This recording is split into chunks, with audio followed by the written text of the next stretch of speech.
All right.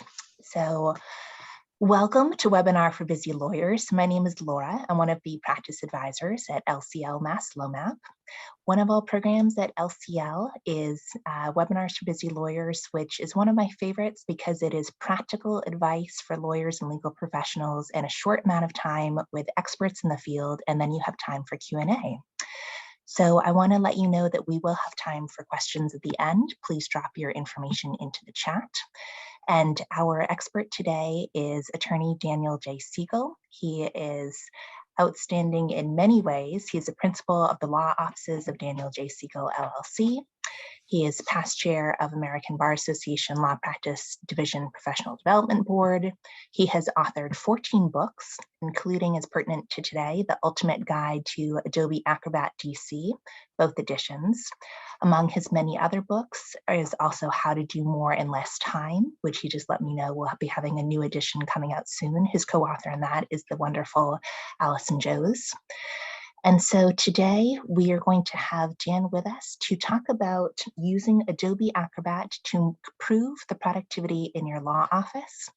And Dan, why don't you take it away? Thank you so much for being here, and thank you, audience, for being with us as well. Okay, thank you, Laura.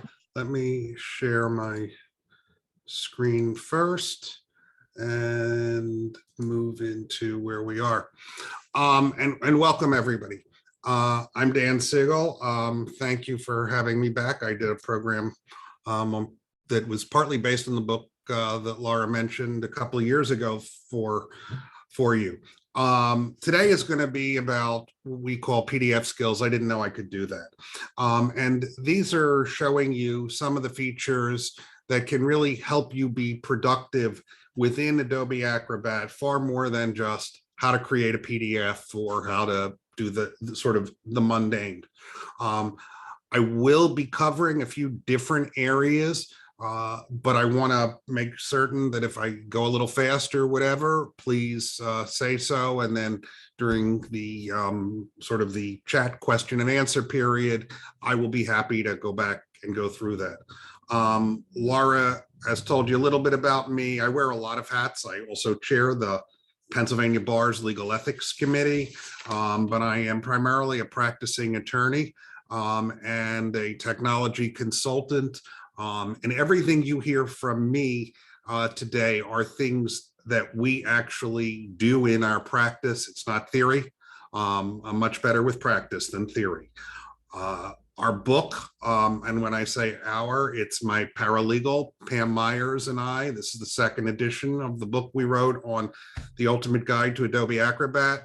You can get it from the ABA store, or now it is finally available through Amazon. There is a 20% discount using this code if you want to purchase it from the ABA store. And ABA members may also get certain discounts depending on which divisions, et cetera, you're a member of. It has 290 screenshots, all new. It covers all of the features, both for Mac users and for Windows users. And the ebook, which we say is coming soon, is out. I wear a lot of hats, and a lot of what I do is help other attorneys. Over half of my clients are attorneys. We're their appellate counsel. We are their ethics counsel. We'll represent them.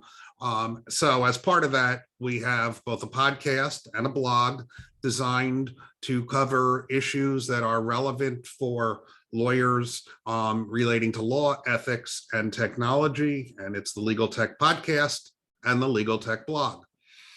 But today is hands-on. And a lot of the features we're going to talk about today, you may not even know exist. One in particular that every time I show it, the response is, wow, I didn't know I could do that in Acrobat.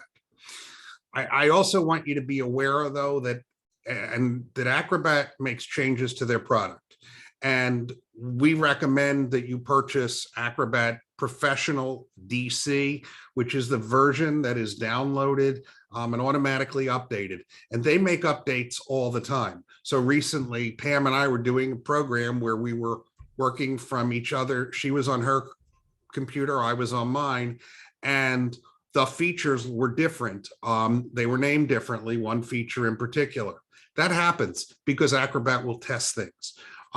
But you want to make sure that you have the most updated version by going to Help and clicking on Check for Updates. And if there are updates, Acrobat will begin to download and update them. It typically does them in the background. And often the features that you see, sometimes from me, are different from what you see because they're newer or they've been tweaked.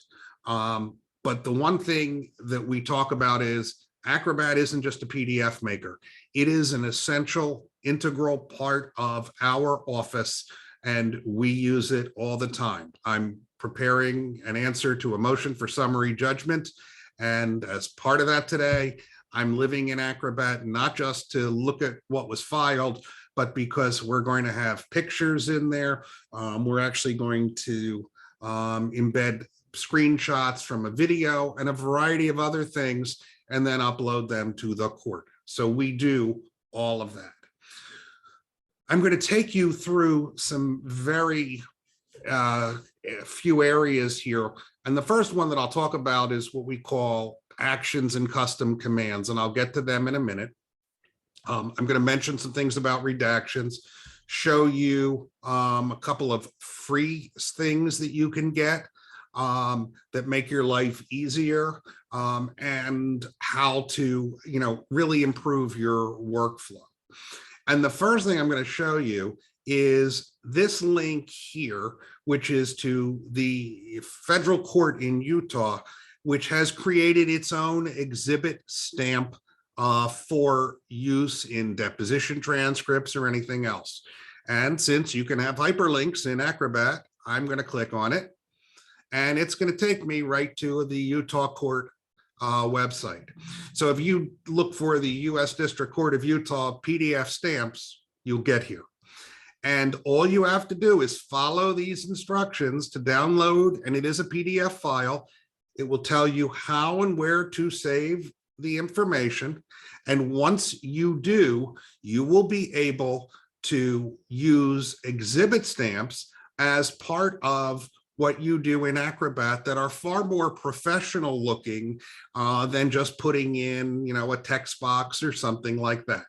And this is free, and free is nice. And while I don't advocate just downloading things from the web because they can have malware and ransomware embedded, this site and this material is one of the places where you can feel comfortable that it is safe. And we have done this and used this multiple times in our office. And as a result, makes life a lot easier and we look more professional. Also, I talk about if you are using Edge, the new Microsoft browser that replaced Internet Explorer, it is far better. But there is now an Acrobat extension for Edge that allows you to convert web pages to PDFs, add your web page to a PDF, create PDFs online, and then there are more settings that are available to you. This is a free tool just by saying, I want the Acrobat Edge tool. And if you put that into your search bar, it's going to take you right, and there it is, Edge extension. Here it is. And you'll see, here's how to put it in.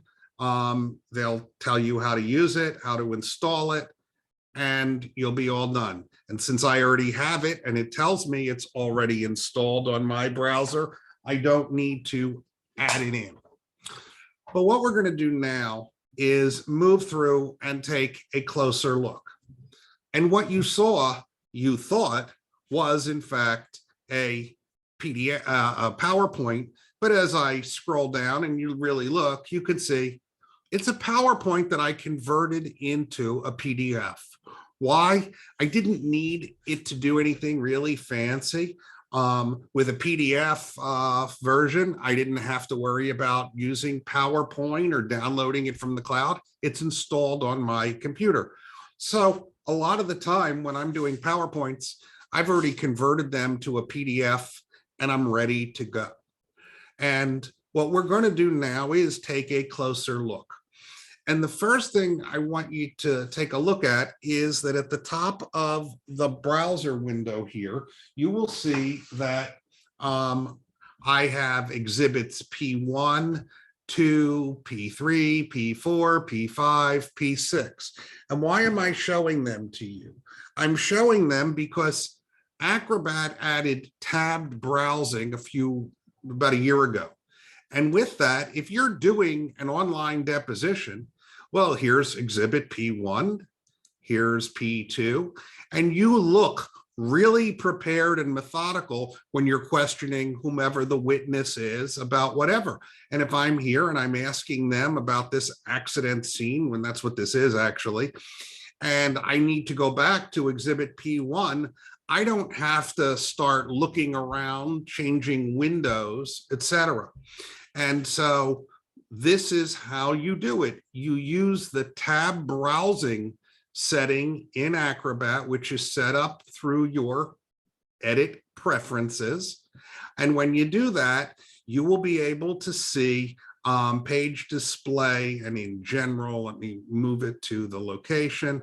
But you have tab browsing in here for your displays, and having the tab browsing allows you to be able to do this. You can also choose not to and have every PDF open in its own window. That's your choice. And if for some reason you need to see one separate, you can just drag it out, and now exhibit P2 is out.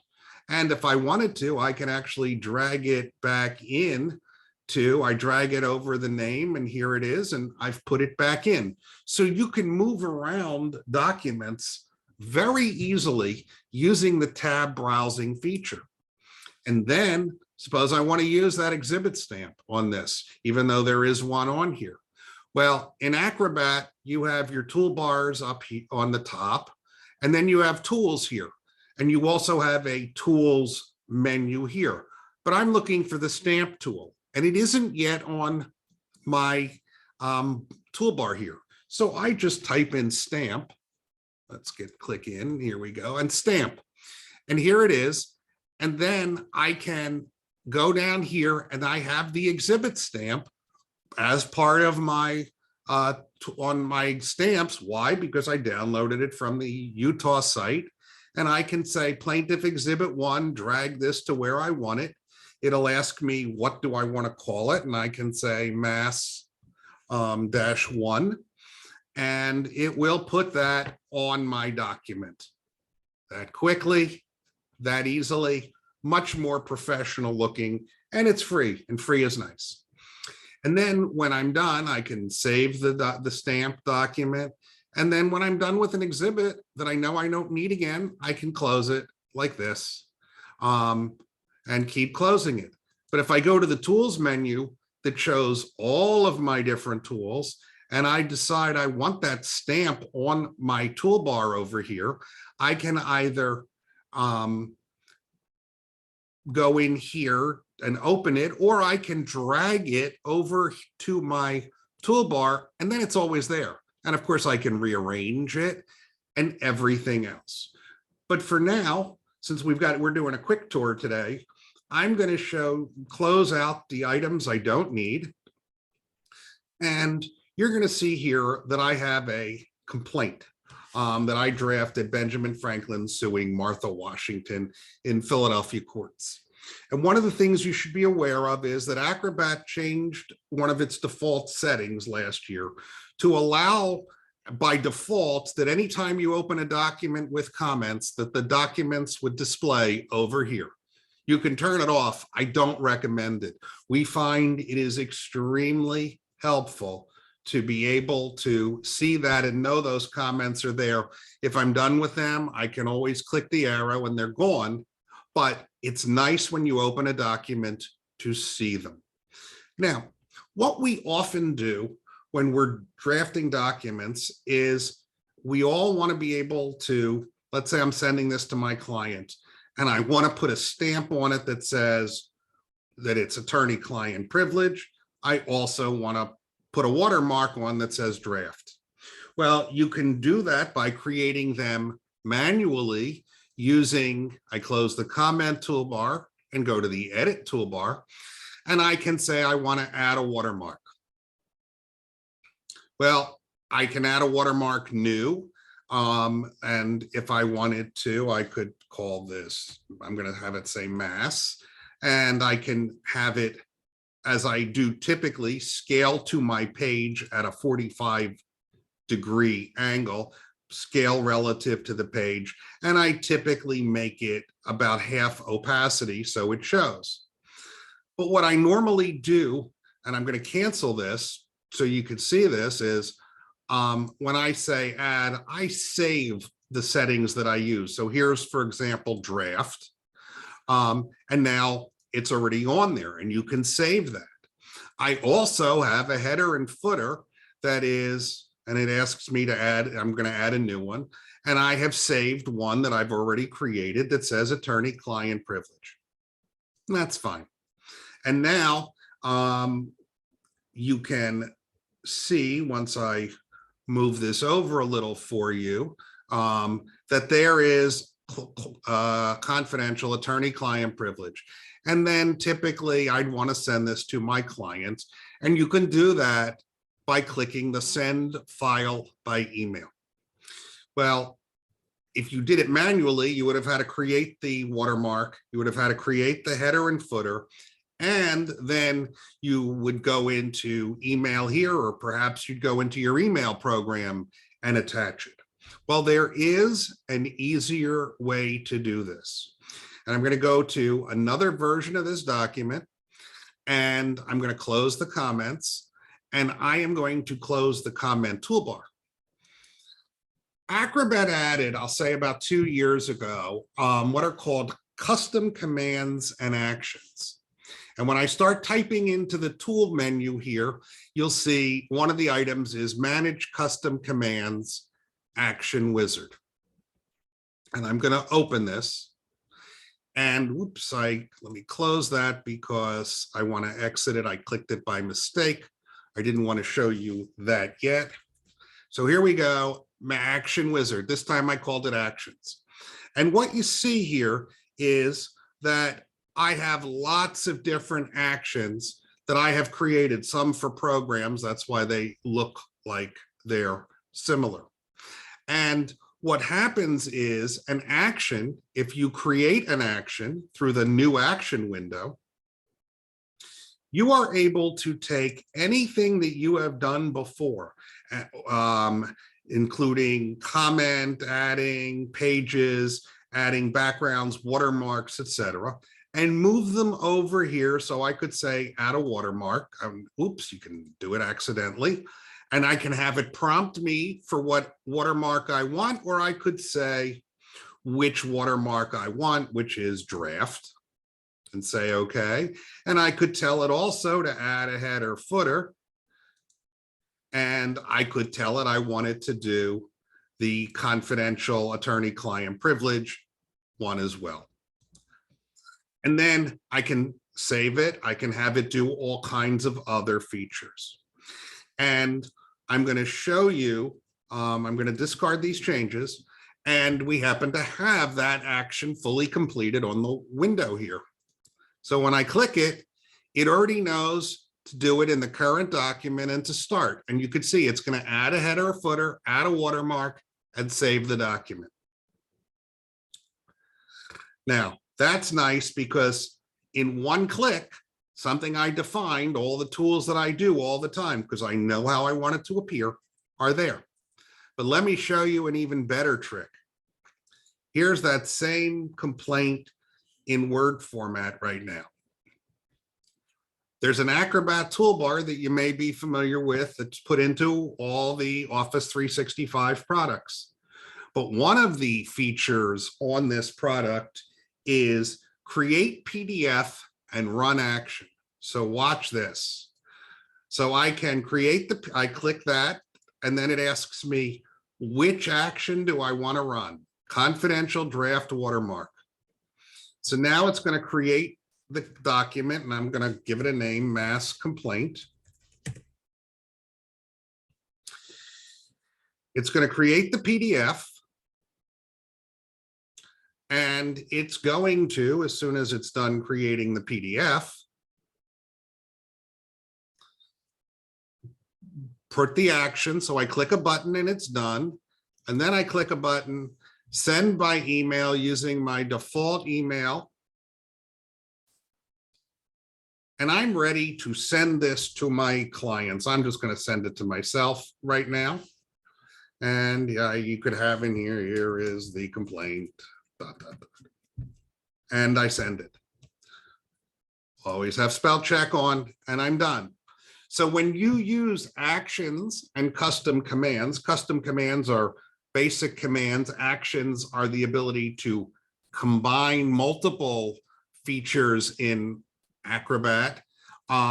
Within a couple of seconds, I was able to take that document in Word, add the watermark, add the header footer, save it, and email it to my client. That's a time saver. That's the type of thing that we like to see clients do, and that we do all the time, because you're working a lot faster when you're doing and using the actions and custom commands. And I'm just going to go back to the action wizard and show you again that you create it by new action. We generally use actions far more than custom commands. And then when you're creating them, you can also go in and, for example, here's one that says OCR, reduce file size. So it first is going to OCR, recognize the text, make it searchable. Second, reduce the file size. Third, save it. But I could also add whatever other actions I want, including things that are on the web. You can find more on the web. You can manage your actions. These are incredible time savers. And I'm going to exit this action, because the other thing is I use this a lot. And this toolbar here is customizable so that I can show various tools on here. But I can also add actions and custom commands here so that when you look here, you can see I have marked text for permanent removal. That's redaction. But this one, when I click on it, when I go over it, is the confidential draft watermark. So I don't even have to do anything except click there and hit start, and I'm done. So you want to be able to take all the different features and sort of put them together so that you have little sort of time savers that are customized how you want, all into one item. And that was my case management system, saving the email that I sent to the client. So even there, I'm already done. And that's the nice part of how I do this. Real quick, from start to finish, I had my complaint in Microsoft Word, moved it over using the Acrobat create PDF and run action command, opening the document up in Acrobat, and all I do is click send file by email. And you could even add send file by email. I like to keep that on my toolbar up here just so I can see the document first. So it's a real easy way to take a lot of different features and be able to work with them all together. The next thing I want to show you is redaction, which is something that we have to do here in Pennsylvania in all of our court filings. We have to redact sensitive information. But I'm going to show you sort of a trick and an issue that comes up a lot of the time in Acrobat that we're asked a lot of questions about. And this in front of you is a uniform loan application for a mortgage. And it was created by the lender or the vendor, whomever I was working with. And it has Adobe Acrobat form fields here. And this document, because it has form fields, I fill it in this way. But suppose I am here and I am trying to redact the document from the document. And when you want to redact, and oh, the redaction tool isn't here. I could easily just type redact and it would be here, but I also had it up here on my toolbar. The other way to redact is to simply draw an area and, whoops, you draw an area, and why isn't it doing it now? It wants to be difficult, but that's what happens sometimes. But you can redact by right-clicking on an area. And for whatever reason, now when I right-click, it's still not showing it here. Close the toolbar. In any event, the key here isn't the redaction, but how you find information. Because in Pennsylvania, you have to redact Social Security numbers from all documents that are filed electronically. And when we go to the redaction tool here, and I click on redact, or go here and click on redact text and images, you have redact text and images, find text and redact. You get a warning that tells you can't do everything, and you still have to go through your documents real carefully to make certain that everything is proper and that you've redacted it the way you're supposed to. And this toolbar, the search bar, which looks just like your regular search. Well, I'm going to search for a pattern, Social Security numbers. When you do search and remove text, it will search for anything that is a Social Security number pattern. 1, 2, 3, 4, 5, 6, 7, 8, 9, for example, with the dashes or without. Well, looks like what I have here. But when I search the document, you will see that on the next, that it finds one instance, but what it found was on the second page where I created an account number that way. It missed the item on the first page. And there's a reason it missed it. And it's also why you have to eyeball your documents. And that's because when you are working in documents and you do this search, it's looking for one field together. So if in fact it's a document like that, like this, where it has those fields, you can't trust the search.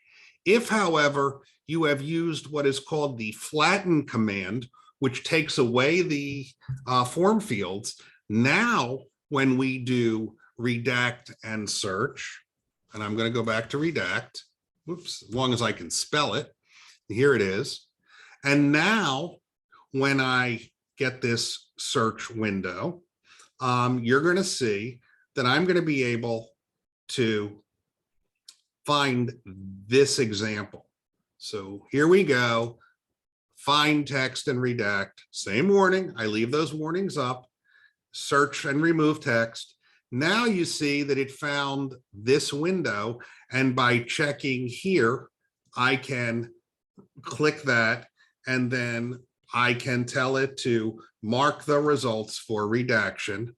And then when I'm back to the page, you can see that it previews what the redactions look like. So you have to be careful, particularly with form fields when you are redacting, but you can also highlight text and redact, and you can do that. You can also, as I said before, highlight an area and redact, depending on where you are. And if you're in a document that is not, where you're not even trying to, where you haven't turned on the redaction toolbar, you can right click and redact, which is what I mentioned before. You can also customize them, but the search and redact feature, search and find and then redact, is really, really helpful. So it's something you want to be thinking about, because if you have a long document with lots of Social Security numbers, we have to redact in Pennsylvania minors, dates of birth. We have a whole list of things that need to be redacted. The other thing you can do is when you are creating redactions, and we've done this for Pennsylvania, you can create redaction sets, which are codes that can be put onto the document, and we're required to do so here. So you make them through redaction sets, which we could do a whole program on.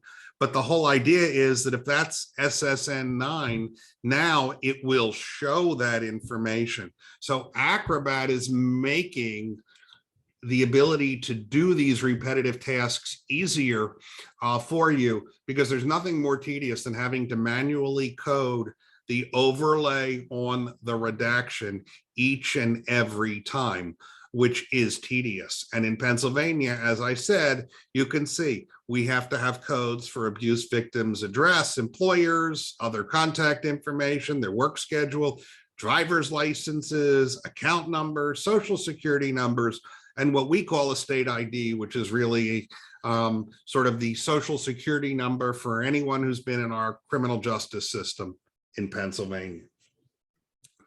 As I move on, I had mentioned I want to show you one other site that provides great freebie tools, some you pay for.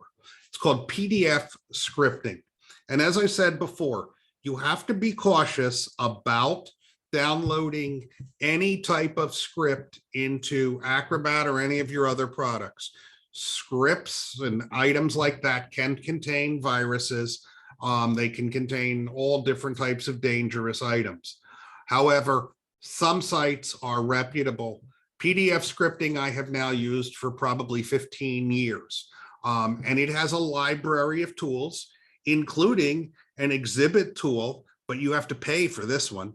And the Utah one was free, so I'll go with free. But it also has a lot of free automation tools. So for example, Acrobat does not have a tool that allows you to close all the documents on that are open at one time. That is annoying. And when you use the PDF tool and add it in here, I can close all of the PDFs at once. It'll ask me if I want to save the changes. But now I suddenly have saved all of them. That is not a default feature in Acrobat, but here it is. For forms, find required fields. It'll highlight them. It can create new documents and new blank ones, which is now an Acrobat feature. It can resize your images, and it can flatten page content. And while Acrobat can do that, I can also tell you that it can be a little bit of a challenge to find it and use that feature. This one, Pam, my co-author, and I have used for years and years and have loved it because it simply works. And what it does when you're in Acrobat, and I'm going to go back here and open up my program for you. Here we are. Let's double click and open it. When I'm in Acrobat, I have the ability to have the more tools here where you can see the tools. And at the bottom here are add-ons. And here is the add-on tools. And these are the ones that I have downloaded, which include flatten pages. It's nice and it's easy.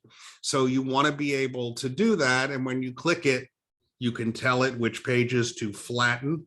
And flatten simply means that when you've created a document and you've had this blank, the document, and then you put text over it in a text box, and then you use a watermark. Those are all on there in layers. Flattening means they all come together and they're all sort of smushed as one and can't be separated. So you want to be able to do that and use those kinds of tools to make your life even easier. So those are some of the quick and easy tips that I can show you now in the time that we have for me.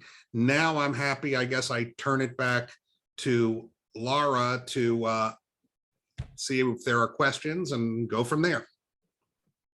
Dan, that was wonderful. Thank you so much. As someone who used to prepare a lot of documents for trial, I can't tell you, every time I listen to you, I learn new tricks. And also you are so helpful in keeping us up to date with what the new tools, not only Acrobat has, but other extensions as well. I want to highlight a few things from your talk, and then we'll take some questions. So first, thank you for giving us the reputable sites for the free tools. As Dan noted, you don't want to download from just anywhere, but the PDF scripting or the court document where he gave the example exhibit stamps, those are good to go. So you always want to be careful where you're doing it. The Acrobat extension for Microsoft Edge, converting web pages to PDFs, I think that's something a lot of you will use a lot. If you usually add watermarks, as Stan did for the draft, or headers and footers with a client attorney-client privilege, if you do as Stan did and you save them and then later have them for actions, you're going to see that time by time you're going to save some seconds. Dan, we also greatly appreciated how you went through redactions, finding the text and redacting it, as well as searching and finding redacting after flattening the page. That is something that people want to be very careful of on confidential information. We know that you're a techno-ethicist in addition to technology consultant and practicing attorney, and so you are very up on all of this, and we appreciate you going through that. So our first question was, can you do this with Mac versions? And I know that the different versions are different, but could you speak to some of the differences in the two? Okay, I can talk a little. I'd be better off calling in Pam because she's the Mac person. I'm not a Mac person. Most of these features are available in Mac. I'd have to double check on specific ones. I can honestly say I wrote nothing about Mac in the book. That was completely Pam. But most of the features that are available in the Windows version are available in the Mac version. And probably a dozen times in the book we highlight where they're not, but it's mostly are available. But I'd have to go item by item through it, but we do list it, and like I said, I didn't write any of that, so you can give her the credit or blame her. Well, that's why you have co-authors for books like The Ultimate Guide to Adobe Acrobat. Our next question is when flattening a document, and for those of you who are trying to remember, the term flattening is when you change it from having multiple fields to doing away with the fields. So this person asks, when flattening a document, does it save to the flattened document and the layered document? No, that's a really good question. It does not unless you save it with a new name. What we tend to do, particularly if it's a document we're filing or sending somewhere else, is we have an original source file, and then we create the copy that we're sending out as the flattened or the whatever version, the reduced file. Because you can flatten, just so you know, you can do it through add-on tools. And if you just do the flatten from there, here's the easiest way. It's this. Also, you can actually do it through the layers of a document where it will show you all of the layers and flatten them. That doesn't always work quite as well. And then there is a very sort of advanced way in Acrobat to do it, which you see here in flatten or preview and pre-flight. Those confuse most users. That's why we try not to use them. And we typically only use the add-on tool.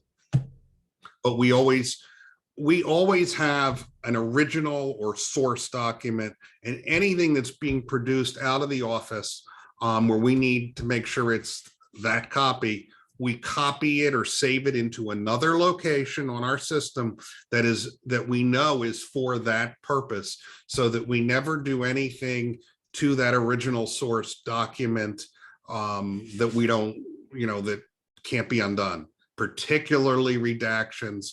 And in Acrobat, the default is that the program will force you to save it with a new suffix underscore redacted, and you should leave that feature on. If you're going to produce it later and you want to take that off, fine, but make sure you're working not in your source document, because a lot of times you can't go back. If it's truly flattened, you're not going to unflatten it. If it's truly redacted, you won't unredact it. That's a great point, Dan, to have your original saved somewhere separate from manipulated documents that you need to redact. Our next question is Acrobat Pro sold as a single time subscription, or do you pay for it on an annual or monthly basis? There are two ways really to purchase Acrobat. The way that we used to do it, and we used to do it here in our office, was you can still purchase a license from it. And the disclaimer, my consulting firm, we do resell it. It's Acrobat's the same price from anyone you buy it from, but we do resell it. It is not the preferred way to buy the single-use license, which is somewhere around $450. If you purchase it on a subscription, and assuming you're a one user, it's I think it's $16.99 a month, or it's going up to $17 or something like that. And you pay for it on an annual subscription basis. But when you buy the standalone license, you do not get the automatic updates. You get periodic released updates. Whereas in the version that you're seeing on my screen, I can tell you that, when you go to About Acrobat, this will tell you the latest version, which will be newer, and you can always get that new version by simply checking for updates. And I know I have the newest version, and a lot of times they are small incremental changes, some of which are really helpful. So we don't recommend putting out the $400. We recommend subscribing annually, which is how they do it, and buying the Pro version because it has all the features, and the other version is only sold in the consumer market, so you don't get as good a support level from Acrobat from Adobe either. That's a good point. And if you are going to be using this regularly, just to note that usually annual memberships cost less than if you pay for it monthly. Our next question, I want to reorient a PDF document from a full-size landscape page to half of a portrait page. Is that possible on a Mac or PC? Well, I don't know what you necessarily mean by reorient, but when you're printing, for example, if you print here, multiple to a page, you're able to do that by just changing your settings. So here, landscape, and you can see them that way. I'm not sure exactly what you mean. You can also, create duplicates of pages and do that. So if I hold this and click down and drag, now there's two. So if I would go to print, you'll see multiple is 2 to a page here as my setting, and you would see them that way. I'm not sure why it's not showing them both. Maybe I think I have to get out of it and save it. Let me just double check. But that's what I'm not sure otherwise what you mean by reorient. There, like that. Hopefully that helped. If you want to take yourself off mute and go further on that question, then that can go to, the person noted that is a good way to resolve it instead of using Adobe. Thanks, excellent. I noticed that we had someone had their hand up before, but it was in the middle of the other messages. Does that person want to write in on the chat or to raise their hand again? And at some point I have one other tip or to help people avoid an area of frustration that is very common. So we'll get to that at some point too. Why don't we do that now, Dan? I don't Okay. see the person's hand raised again, so another tip would be great. Thank you. Okay. A lot of times, or not a lot, but it isn't unusual to have a document where even after you try to OCR the document to make it searchable, for whatever reason, one page doesn't want to be OCR'd. Whatever you try, and you can see it's just this blue page, I can't highlight it, et cetera, et cetera. There is a trick that generally works, but it is it's a hidden way of changing your settings and something that we do on our computers, or I've undone here. Let's say you have this page and you can't OCR it. If you go into the edit menu here you will see that it has a setting in here for scanned documents, and one of them is recognize texts. Tells me all changes will be lost, but then the settings in here, because you can see it's already OCRing this, are include make all the pages editable. Why this is in edit and not OCR, I do not know. But now when I click that and now I hit save, now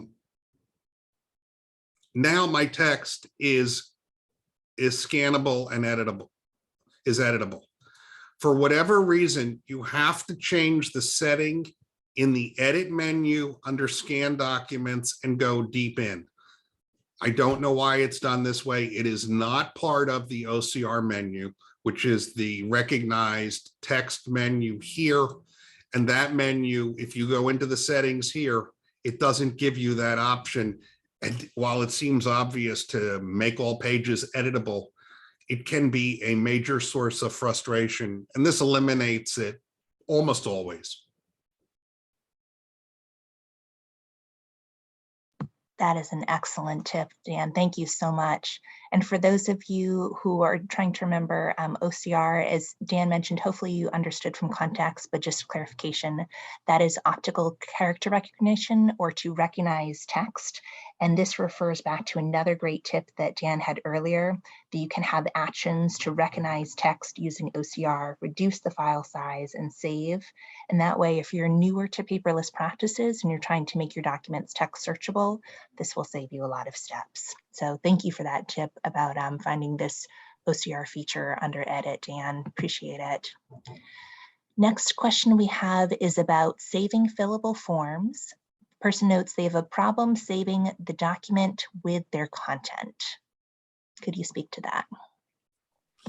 Well, if you receive a fillable form, the first thing we advise people to do is to save it to your computer, to a drive. You don't want to fill it out while it is virtual.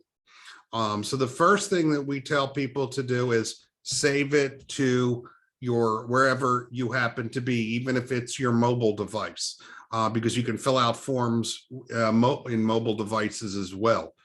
But we first tell you to save it to wherever you are. Then you normally or should be able to save your form fields, unless there's some reason, in the settings. But we don't normally see problems saving it as long as you have created that file name first. There can be problems if it is still something you opened and it's just in your memory, but your virtual memory.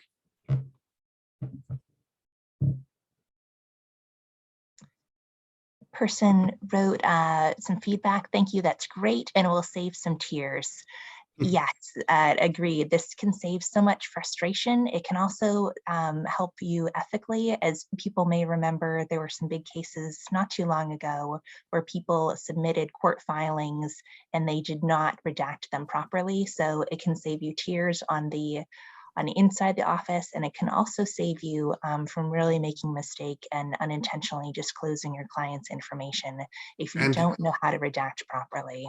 And what we do in our office, and this is the form we send to people who are drafting wills and things, we put a box on here and then flatten it that tells you must save it before completing it or your information will not be saved. And we put it in multiple places because clients or prospective clients are not happy people if they fill out this form, which can, it's 15 pages. It's just a lot of things to click and things. It's pretty quick. And then find out that, oh, it wasn't saved. If you open a form, fill it out, and then just, think you're returning it, you're sending a blank form. So we recommend putting some warning on here, and you can see this is about as big and bright as you can get, so that if a client or potential client says, I didn't know, I don't think we can make it much clearer. And we have it on the last page as well. but we also have it on the first and second so that people recognize what they can do. And the final version that goes out, these are comments, but we flatten them in. That's a great point, to have the instructions to your clients right in there, particularly if it's a longer form. I could see people certainly getting sad if they lost it without all the information. Something you might want to instruct your clients on too. Clients are certainly coming along with check during the pandemic, but you might want to instruct to them that they know where they're saving it to. So that way it's not just somewhere in their desktop. And if they have access to, say, Microsoft 365 or something, if they have cloud services where they can auto save, that's a great feature to have them use too. Mm-hmm. Person wrote in, says, too bad the federal court doesn't do that. Oh, to have the warnings on must save to the computer before completing it, information will not be saved. That would be a good addition for it should be on every form, but it's not. And we recommend doing it because no one's going to be offended if you remind them. But the courts don't do that. No. Also, be aware, a lot of times courts create forms and they don't always do them right. I've seen a court form that requires a 9-digit zip code, and most of us have no idea about the 9-digit zip codes, might know your own. And sometimes when you go into the form tool and you have it over here where it is edit, where it's edit, you may, depending on the sophistication of the creator, you might actually be able to go in and edit the field or remove it and put in a more user-friendly one. Not all the courts let you do that because they seem to have figured out at times how to at least put security on there, even if it's not very good. If you see it up here that says secured, or on the left on the here a padlock, you'll know they've tried. Doesn't necessarily mean you can't break the code. We've done that too.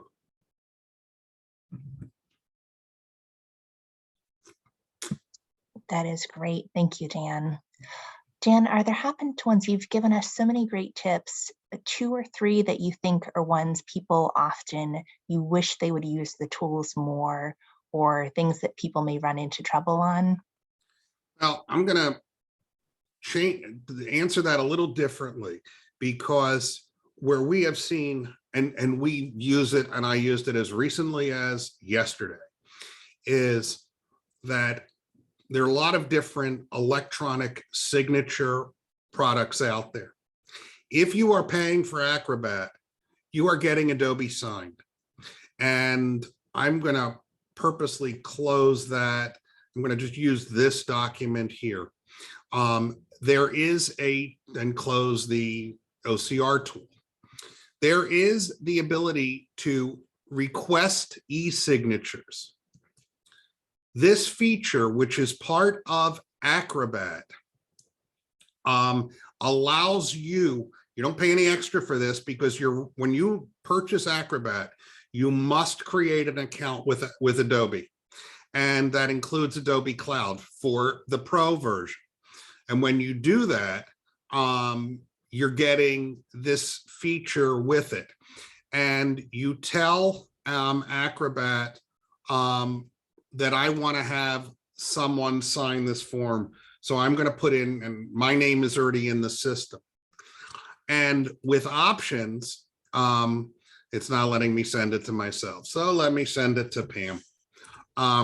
The options will allow you, when you're uploading the document, to do a variety of different things. Now, since I only picked one person, it won't let me do it. It doesn't matter. But if I have 6 different people, I can tell it that it has to have the document signed by each of those people in order or any other order.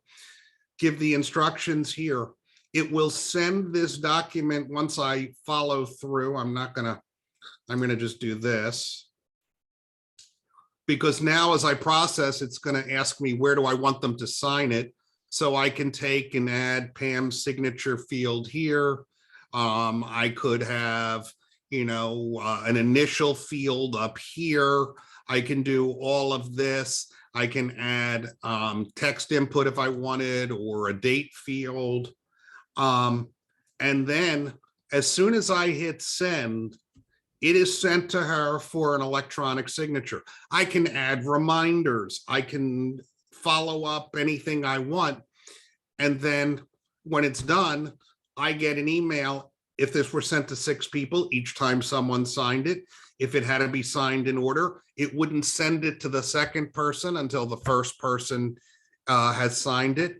The document yesterday had to be signed by 5 people. The order didn't matter. So I was notified each time it was signed, and then I received an email that said something, and I don't know that it's even in here, but it told me, I took it out already because it's client material, that it's documents ready, it's all signed, and each of the signers got a copy as well. So you don't necessarily have to buy whatever DocuSign or those products. This is all part of it. And this is as easy to use as anything. And when Pam and I do our programs on signing, we actually are at each other's, at our computer and she's at hers, and we're showing people, here's what I get in my email. And they see just how easy it is. That is an excellent tip. Thank you so much for going into that, Dan, both showing us how the Adobe Sign works and also noting that you don't have to pay for an extra tool for e-signatures, that if you have Adobe Acrobat Pro DC, it's built in. Yeah. Dan, do you have time for one more question? Sure. All right, so our last question here is they wanted to know if there's a way to use the highlight function on a document other than using the mouse. So it looks like that they are trying to get solid professional looking lines, but have a hard time highlighting with straight lines using the mouse. Do you happen to have other tips on how they could do that? Well, the only way you're going to do that, that's part of the comment tool. So here's comments. If I just click on this, highlight text, if the text isn't OCR'd, I am stuck with like this, where I'm trying to be neat, but I'm not good. You're not going to hire me as your next artist. But the comment tool and highlighting should highlight well anything that is OCR'd. So my guess is you haven't OCR'd the text, because once you do, then you can highlight, that's as clean as it looks. And when I close this tool and you see it, you can see just how clean that is versus my gibberish over here. So it's probably that you didn't OCR the text, which is the recognize text feature. And you can type in OCR, here's recognize text, it's up here. And one thing to always remember, it is the default now, but not in older versions. You just always want to leave this at searchable image exact. Once it's set once, it's set forever, but that assures that it does not change the appearance of the document. But my guess is your text wasn't OCR'd. Great, thank you, Dan. Yes, it sounds like that OCR was the issue. There was a follow-up of can't OCR it, and you showed us how to recognize the text. So hopefully that will help on that. I see that we are about at the hour, so I want to thank our guest, Dan Siegel. This was absolutely tremendous. I want to thank all of our attendees for your time, for your great questions. As Dan notes, if you want step-by-step more information, his Ultimate Guide to Adobe Acrobat PC, which he wrote with his paralegal Pam Myers, has great step-by-step instructions. Really recommend it. I also want to note that our next webinar for busy lawyers will be May 25th at 12 p.m. We'll have Chris Early, and the topic will be ways we can grow our practices by generating referrals from both clients and attorneys. So it will be actionable, practical referral tips. Dan, would you like to have closing thoughts on this? And again, thank you so much for being here. I just want to note for the audience as well, Dan is very generous. As I said, he wears so many hats as author, as technologist. He's also getting a Bar Association award later this year, and we really thank him for spending his time here with us. My pleasure. Thank you. If you need anything, Here's my contact information. Feel free to email us. The Mac questions I'll give to Pam, but anything else I'm happy to help you with. Thank you again for having me. Thank you, Jan. Thank you, attendees. Hope everyone has a wonderful day. Take care.